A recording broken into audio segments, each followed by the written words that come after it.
Shalom Uvracha et exceptionnellement Shavua Tov.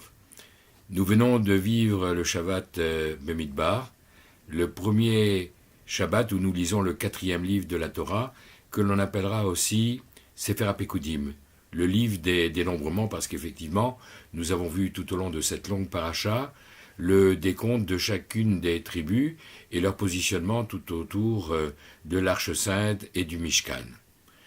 Mais dans cette paracha, comme dans la Haftara qui a suivi, nous avons une allusion à cette Masechet Yoma que nous continuons à étudier.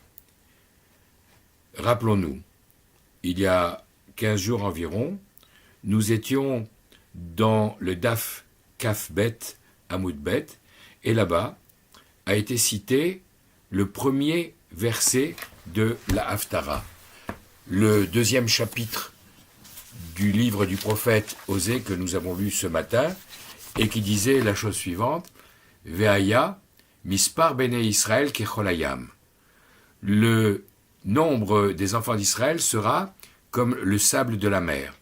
Asher lo yimad, que l'on ne peut pas évaluer, ve'lo yisaper, et que l'on ne peut pas dénombrer.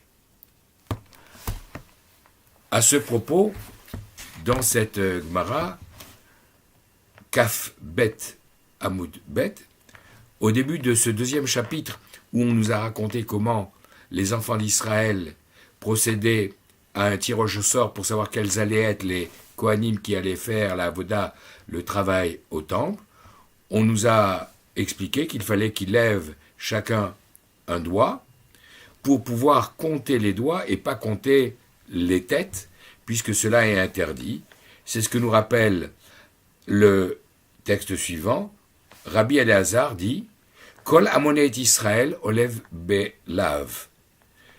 Quiconque se permettrait de compter les enfants d'Israël en disant 1, 2, 3, 4, 5 transgresserait une interdiction, comme il est dit, et c'est le premier verset de la Haftara qui est cité. Ve'ayam ispar ben Israël kecholayam. Et le nombre des enfants d'Israël sera comme le sable de la mer, asher lo yimad, qu'on n'a pas le droit, qu'on ne peut pas évaluer. Rav Nachman bar Yitzhak renchérit en disant non, c'est pas une interdiction qu'il transgresse, c'est même deux, puisqu'il y a deux verbes, il est écrit lo yimad velo isafer. Il ne sera pas évalué et il ne sera pas dénombré. Et vient maintenant Rav Shmuel, fils de Nachmani, qui dit au nom de Rabbi Yonatan, mais dans ce même verset, il y a une contradiction, puisque au début on nous dit le nombre des enfants d'Israël sera aussi nombreux que le sable de la mer, et ensuite il est écrit Asher lo yimad velo yisaper, qui ne peut pas être évalué, qui ne peut pas être dénombré. Donc au début on nous dit voilà le nombre, et ensuite on dit il ne faut pas le compter. Il y a une contradiction. Et la Gemara avait répondu, rappelons-nous, Lo kasha, il n'y a pas de difficulté. Kan bisman chez Israël osim retzono shel makom, kan bisman she'en osim retzono shel makom. Dans un cas, c'est lorsque les enfants d'Israël accomplissent la volonté du Saint béni soit-il, et au contraire, dans le cas opposé, où il y a la possibilité de les dénombrer. À ce propos, le Maguide de Duvno raconte le machal suivante, la petite historiette pour illustrer.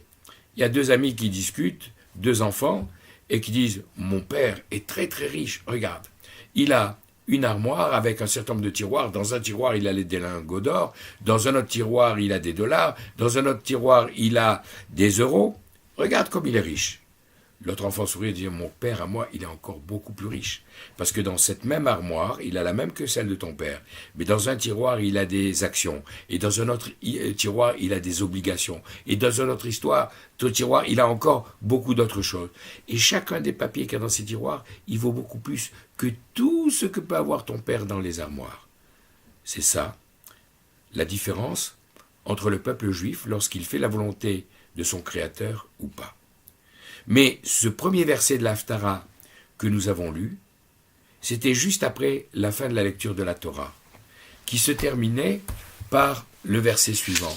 Après nous avoir rappelé le nombre de chacune des tribus, leur position autour du campement, on nous a expliqué ce que faisaient les Lévi'im et la tâche des familles qui étaient chargées des objets saints.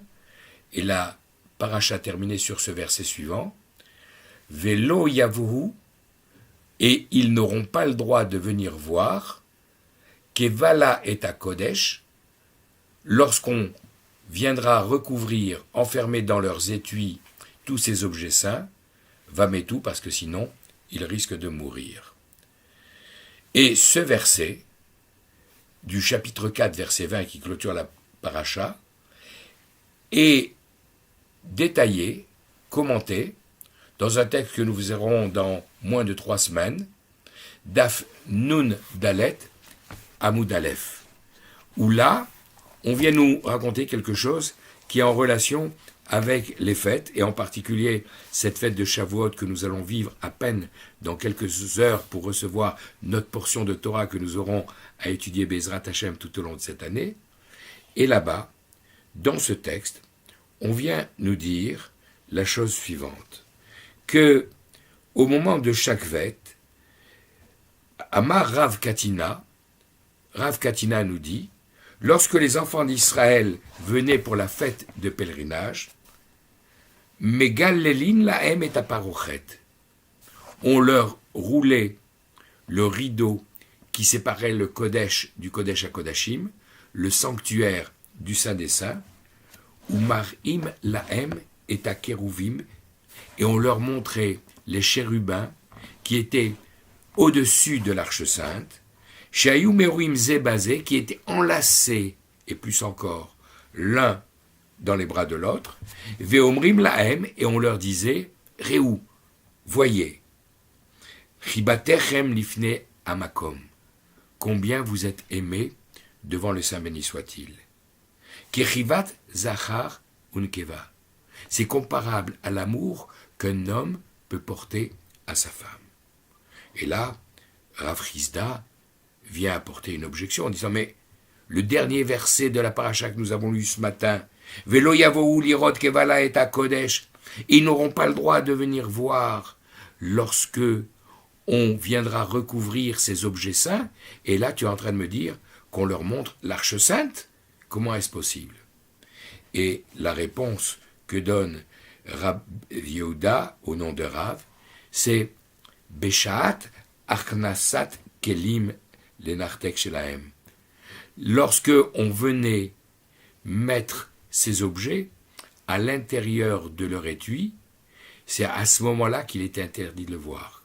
Comprenons, dans le Mishkan, qui était un sanctuaire transportable, démontable, où la Shrina était en transit, était en camping, alors effectivement, à ce moment-là, il était interdit, au moment du démontage, de regarder les objets saints. Parce que la Shrina n'était pas stable, n'était pas bien installée. Par contre, dans le Beth Amikdash, dans le temple, lorsque la Shrina était bien chez elle, alors elle permettait aux enfants d'Israël, aux 3 fêtes de pèlerinage, et entre autres à cette fête de Shavuot qui nous attend dans quelques jours, dans quelques heures plus exactement, elle nous permettait de voir l'amour que Dieu nous portait en nous montrant ces chérubins qui est au-dessus de l'Arche Sainte, en train de discuter de cette Torah qui était incluse au travers des tables de la loi, au travers du Sefer Torah de Moshe Rabbeinu, montrer l'amour que Dieu nous porte, aussi intense que l'amour qu'un homme porte à une femme. Espérons que par le mérite de ces paroles, que je dédie les Ilou Nishmat pour l'élévation de l'âme de mon beau-frère Daniel Claude Bar Aziza et Binyamin Alouche qui nous a quittés il y a 23 ans le jour de Shavuot, Akadosh Baruch Hu nous donne avec toutes ses bénédictions notre portion de Torah que nous allons étudier cette année et qu'il nous donne la paix et qu'il nous donne la venue du Mashiach et la construction du 3e temple où à nouveau nous pourrons voir la réalisation de tous ces textes et de toutes ces prophéties. Bracha ve'atzlacha, Chag Sameach, Chag Matan Torah Sameach. Kol Tov.